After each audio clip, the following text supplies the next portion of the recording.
एक व्यक्ति ने भगवान बुद्ध से पूछा, जीवन का मूल्य क्या है? बुद्ध ने उसे एक चमकता पत्थर दिया और कहा, इसका मूल्य पता करके आ, लेकिन ध्यान रखना इसको बेचना नहीं। वह आदमी बाजार में एक संतरे वाले के पास गया और उसे पत्थर दिखाते हुए उसकी कीमत पूछी। संतरे वाले ने कहा, 12 संतरे ले जा और यह मुझे दे दे। आगे एक सब्जी वाले ने उस पत्थर की कीमत 1 बोरी आलू लगाई। इसके बाद वह एक सोना बेचने वाले के पास गया। उसे पत्थर दिखाया तो उसने झट से कहा, 50 लाख में मुझे बेच दे। उसने मना कर दिया तो सुनार बोला, 2 करोड़ में दे दे या बता इसकी कीमत, जो मांगेगा वह दूंगा तुझे। उस आदमी ने सुनार से कहा, मेरे गुरु ने इसे बेचने से मना किया है। आगे हीरे बेचने वाले एक जौहरी के पास गया।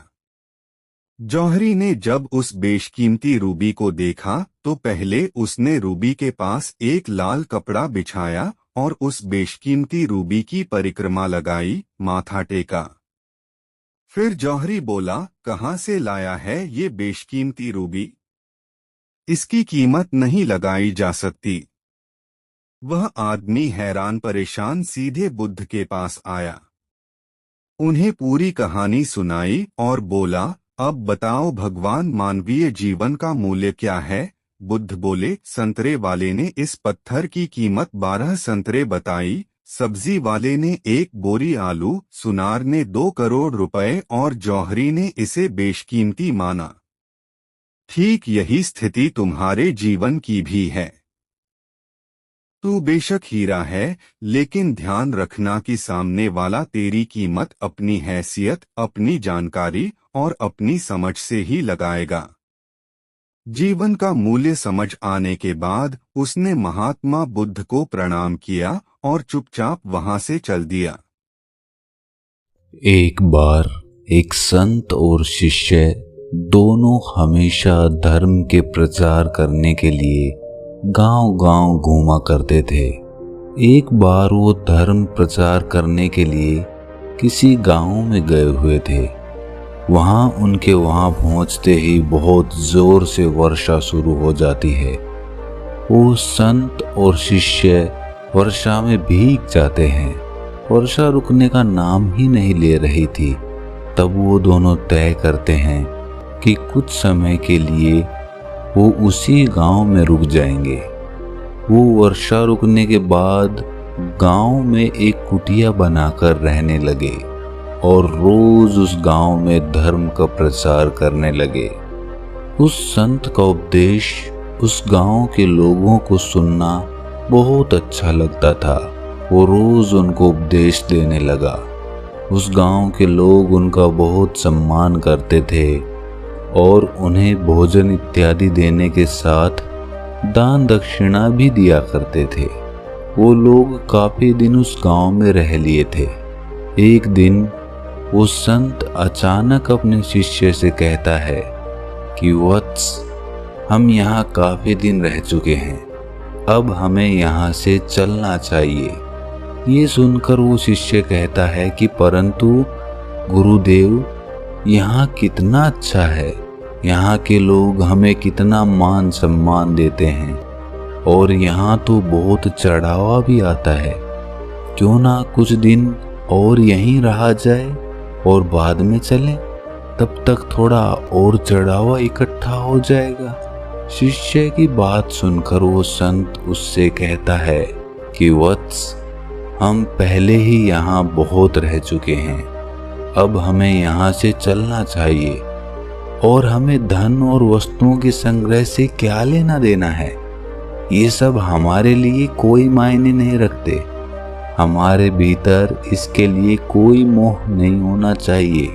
हमें तो केवल त्याग के मार्ग पर चलना चाहिए, सत्य के मार्ग पर चलना चाहिए।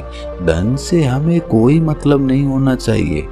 इतना कहकर वो संत शिष्य से कहता है कि हम यहाँ से कुछ नहीं ले जाएंगे, जो कुछ भी है इसी जगह छोड़ देंगे और खाली हाथ चलेंगे। गुरुजी का आदेश सुनकर वो शिष्य जो कुछ भी उसके पास था वो सब कुछ उसी कुटिया में छोड़ दिया। उसका मन तो था कि वो सब ले जाए, लेकिन गुरु की आज्ञा का अनादर नहीं कर सकता था। परंतु फिर भी जाते जाते उसने गुरु से छुपाकर कुछ सिक्के अपनी झोली में रख लिए। आगे जाते ही उन्हें मार्ग में एक नदी मिलती है। दरअसल वो दोनों जिस गांव की ओर जाना चाहते थे उसे एक नदी पार करके जाना पड़ता था। जब वो नदी के तट पर पहुंचे तो वहां एक नाव वाला था। उस नाव वाले ने संत से कहा कि यदि आप इस नदी को पार करना चाहते हैं तो मैं करवा सकता हूँ, लेकिन मैं नदी पार करने के 2 रुपये लूँगा। आप लोग साधु महात्मा हैं, इसलिए आपसे 1-1 रुपया ले लूँगा और नदी पार करवा दूँगा। उस शिष्य को पता था कि संत के पास पैसे नहीं हैं, इसलिए उसने ये देखने के लिए कि बिना पैसे गुरुदेव कैसे नदी पार करेंगे, उसने अपने सिक्के नहीं निकाले। तभी वो संत ये सोचकर वहां पर आसन लगाकर बैठ गया कि या तो ये नाव वाला स्वयं ही उसे बिना पैसे के नदी पार करवा देगा या फिर कोई भक्त आकर उन्हें दान दक्षिणा दे देगा ताकि नाव लेकर वो उस पार जा सके। परंतु ना तो कोई भक्त आता है और ना ही अब तक नाव वाले ने कुछ कहा। संत और शिष्य को उस नदी के तट पर बैठे बैठे शाम हो गई। वो प्रतीक्षा कर रहे थे कि शायद कोई सहायता मिल जाए, लेकिन वहां कोई नहीं आया और नाव वाले ने भी बिना पैसे के नदी पार करवाने के लिए मना कर दिया। अंधेरा होने लगा था, लेकिन वो अब तक बैठे ही हुए थे। तभी नाव वाला उन्हें डराते हुए कहता है कि महात्मा जी, यहाँ अब अंधेरा होने लगा है, यूं इस तरह रात में यहाँ रुकना खतरे से खाली नहीं है। आप लोगों को यहाँ नहीं रुकना चाहिए। आप दोनों के लिए यही उचित होगा कि आप यहाँ से नदी पार करके अपने सही स्थान पर पहुँच जाएं, या फिर जहाँ से आए थे वापस वहीं चले जाएं, वरना कुछ भी हो सकता है। मैं भी रात में अपनी नाव लेके यहाँ से लौट जाऊंगा। आपके लिए बेहतर यही होगा कि आप चले जाएं।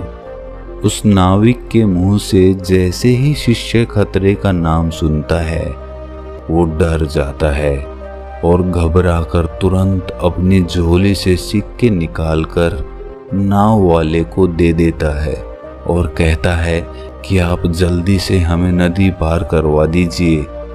सिक्के लेकर वो उन्हें नाव में बैठाकर नदी पार करवा देता है।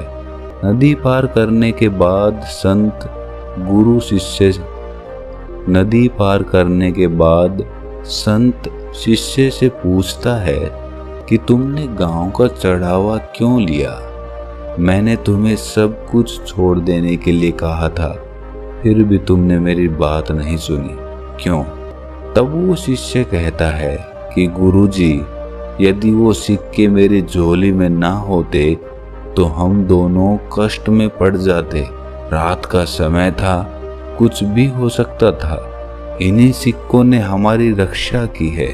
शिष्य की बात सुनकर संत मुस्कुराने लगते हैं और कहते हैं कि वत्स, जब तक ये सिक्के तुम्हारी झोली में थे तब तक हम कष्ट में ही थे, और जैसे ही तुमने उन्हें बाहर निकाला हमारा कष्ट दूर हो गया।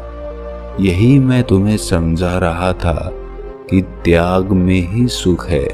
तुमने सिक्कों का त्याग कर दिया, उसका परिणाम तुम्हारे सामने है।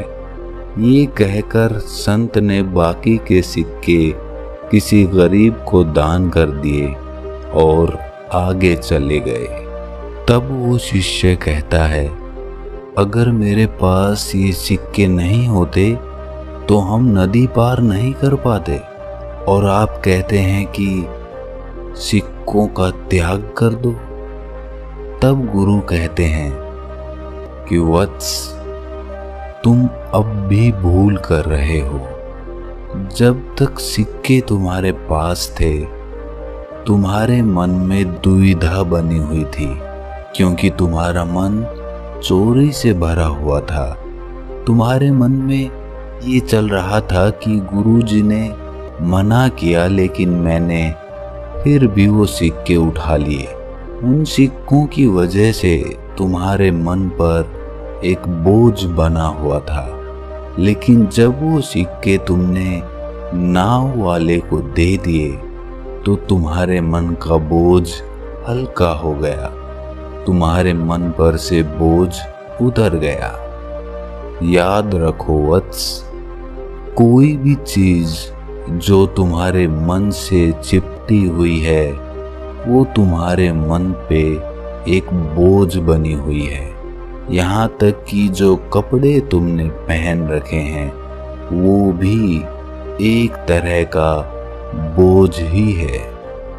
जब तुम ये अनुभव करोगे कि तुम बिल्कुल खाली हो, तुम खाली हाथ आए थे और खाली हाथ ही जाओगे, तब तुम्हारे मन में त्याग पैदा होगा, और वो त्याग तुम्हारे मन के सभी बोझों को खत्म कर देगा, और तुम्हारा मन एक दर्पण की तरह तुम्हारी आंखों में दिखने लग जाएगा।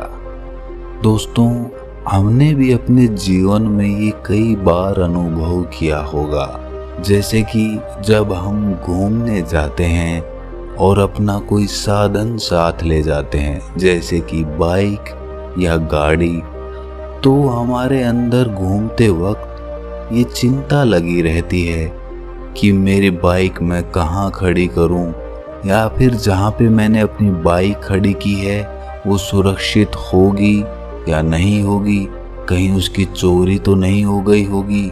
उसकी वजह से हम घूमने का पूरा आनंद ही नहीं ले पाते हैं। लेकिन जब हम बिना किसी साधन के घूमने जाते हैं तो हमारे मन पर कोई बोझ नहीं होता, ना ही हमें कहीं पहुंचने की जल्दी होती और ना ही कहीं देरी होने का डर होता है। इसीलिए अगर अपने मन का बोझ कम करना है तो कम से कम वस्तुएं अपने साथ सफर पर ले जाओ, और अपने मन से तो कोई भी चीज मत बांधो, चाहे कोई चीज कितनी ही प्यारी क्यों ना हो, लेकिन तुम्हारा मन उससे बंधा हुआ नहीं होना चाहिए। तभी तुम्हारा मन आजाद रह सकता है। तो दोस्तों, अगर ये कहानी आपको थोड़ी सी भी ज्ञानवर्धक लगी तो इसे अपने सगे संबंधियों, अपने दोस्तों और अपने मित्रों के साथ शेयर ज़रूर करना। और हाँ, ऐसी ही कहानियाँ सुनते रहने के लिए हमारे चैनल को सब्सक्राइब करना ना भूलें।